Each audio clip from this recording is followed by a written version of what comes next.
New at 11, Kinston city officials are moving forward with plans to provide more animal services in Lenoir County and add resources to help reduce loud noise in the city. 9 on your side's Caitlin Richards joins us in the studio after listening to that meeting tonight. So Caitlin, what's the latest? Two specific items on that agenda passed. The first is adopting a resolution to authorize the mayor of Kinston to execute an interlocal agreement for animal control services in Lenoir County.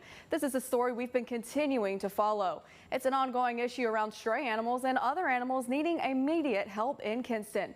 Kinston Police Chief Keith Goyette proposed a consolidation of animal control services with Lenoir County during a previous council meeting. Tonight, the motion was passed, which means the next steps will be for the county to make the decision to move forward. If everything gets voted on appropriately, changes are expected to take place around August. I just think it's a wonderful opportunity for our citizens here in Kinston to have a 3 to 5 member team who specializes in animal control as compared to a police officer in charge of animal control. I think it's just a great opportunity for our citizens. The next item on the agenda, which was also passed, is consideration of adopting tools to measure loud or unnecessary noise. Chief Goyette says right now if he's dispatched to a loud noise ordinance complaint, it's up to him to decide if it's too loud or not. Moving forward with the approval from the council, they'll be able to record what's loud.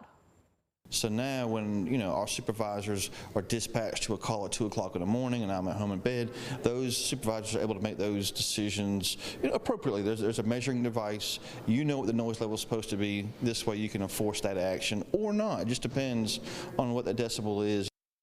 Goyette adds this would help with residential districts. For more information on both of these items that were passed tonight, we have that information on our website at WNCT.com. In studio, Caitlin Richards, 9 on your side. All right, Caitlin, thank you.